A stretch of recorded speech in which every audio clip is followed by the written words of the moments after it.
دهون البطن عمرها ما هتروح طول ما انت بتعمل الحاجات دي.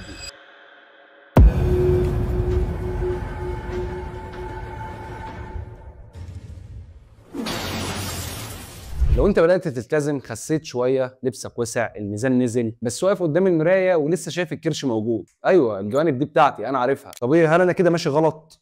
هل مجهودي ده كله راح على الفاضي؟ في الفيديو ده هقول لك الحقيقة اللي محدش بيقولها، وهتفهم ليه الدهون بتفضل في البطن وازاي تتصرف وامتى تشوف نتيجة فعلا. اولا خلينا نفهم الاول ليه البطن اخر مكان بيروح. جسمك مش بيخس بالتساوي، وده بيرجع للجينيتيك فات ديستريبيوشن او الترتيب الجيني. كل شخص عنده خريطه جينيه بتحدد هو بيخزن الدهون فين اكتر وبيفقدها منين الاول. الجسم لما بيبدا يحرق بيروح اولا للدهون سهله الوصول حسب الخريطه الجينيه ليه، وبيخسر من الاماكن السهله الاول، وشك، دراعك، رجلك، بعد كده الجذع والبطن بتكون اخرهم. واماكن تخزين الدهون بتختلف من شخص للتاني حسب الجينات والهرمونات ونوع الجسم. وبالنسبه لموضوع انواع الاجسام تقدر تروح تتعرف على نوع جسمك من الفيديو اللي فات. وبخصوص افراز الهرمونات زي الاستروجين والكورتيزول والانسولين وغيرهم، ممكن يخلي الجسم يركز على تخزين او الاحتفاظ بالدهون في مناطق معينه. ومنطقه البطن خصوصا تحت السره من اكتر الاماكن اللي الجسم بيخزن فيها الدهون لاغراض امان وبنزين احتياطي للجسم يقدر يستخدمه بعدين كمصدر طاقه. وما تنساش ان دهون البطن stubborn فات او دهون عنيده، يعني اقل استجابه للحرق بسبب وجود مستقبلات معينه زي الفا 2 ريسبتورز اللي بتقلل بدورها الحرق او بتبطئه. ثانيا، هي ايه الاخطاء اللي بتبطئ حرقك او تخليك تحرق غلط؟ انك بتقلل اكلك قوي، فبتبدا تخلي جسمك يفكر انه داخل على مجاعه فيبدا يخزن الدهون دي بدل ما يحرقها. او انك مش بتتمرن اي نوع من تمارين المقاومه فبتخسر عضل، بالتالي عضل اقل يعني حرق اقل، فتلاقي انك خسرت عضل والدهون دي لسه موجوده بل بتزيد. بتعتمد برضو على الكارديو بس بشكل كبير من غير تنظيم اكل او تمارين مقاومه، فتلاقي نفسك انك بتحرق عضل وسكر مش دهون. غير ان جسمك ممكن يكون بيدخل له سكريات واكل معالج كتير على مدار اليوم، ده بيرفع معاك معدل الانسولين ويخلي جسمك يخزن دهون اكتر ما بيحرق. نيجي لعامل النوم او الاسترس. ممكن يكون نومك قليل او بتمر بستريس كبير، فبالتالي هرمون الكورتيزون بيعلى عندك، فمعدل الحرق بيكون ابطا، فبالتالي بتخزن دهون اكتر. فخلينا نعرف ايه الحل الواقعي وازاي نتعامل اصلا مع دهون البطن.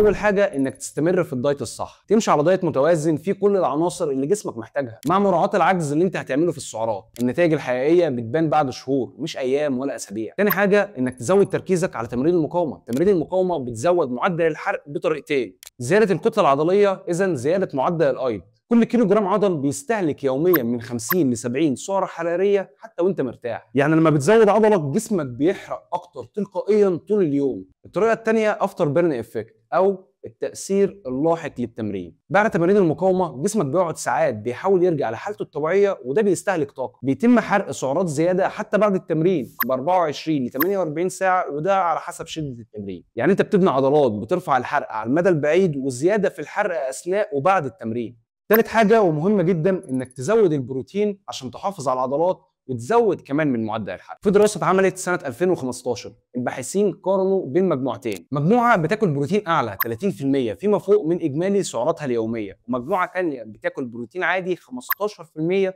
من اجمالي سعراتها اليوميه. لقوا ان المجموعه اللي بتاكل بروتين اعلى حرقت سعرات اكتر خلال اليوم بسبب زياده معدل ثيرميك افكت اوف فود او توليد الحراره، وقلت شهيتهم بشكل ملحوظ، وحافظوا على الكتله العضليه بشكل افضل في وقت الدايت، وكان عندهم معدل نزول دهون اعلى مش بس وزن. وده بسبب ان البروتين بيحتاج طاقه اكبر عشان يتهضم. الجسم بيستهلك حوالي من 20 ل 30% من سعراته لهضمه، مقارنه ب 5 ل 10% في الكربوهيدرات. يعني لو اكلت 100 سعره من البروتين جسمك هيحرق حوالي 25% منها عشان يهضمها. رابع حاجه قلل التوتر، لان السبب قلت لك ان افراز الهرمونات بتاثر بشكل كبير، لان الجسم بيبدا يخزن دهون ويحبس ميه اول ما بيتعرض لضغط نفسي او زعل. خامس حاجه او الاخيره، حاول تنام بشكل كويس كل يوم من 7 ل 8 ساعات يوميا، وحاول تدخل في مرحله الديب سليب او النوم العميق. خلال النوم العميق جسمك بيفرز الجروث هرمون او هرمون النمو، وبيكون في اعلى مستويات. الهرمون ده مسؤول عن بناء واصلاح الانسجه العضليه، تحفيز وحرق الدهون، دعم المناعه، وتحسين الاداء الرياضي. لو نمت نوم عميق وكفايه هرمون الليبتين المسؤول عن الشبع بيرتفع فبتقل شهيتك، وهرمون الجريلين المسؤول عن الجوع بيقل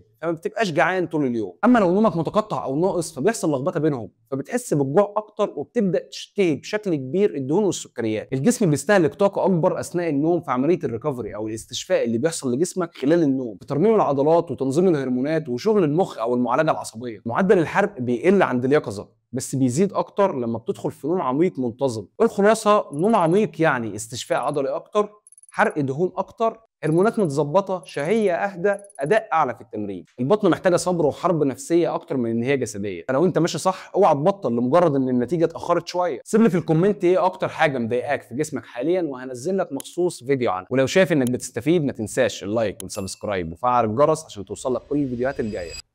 سلام.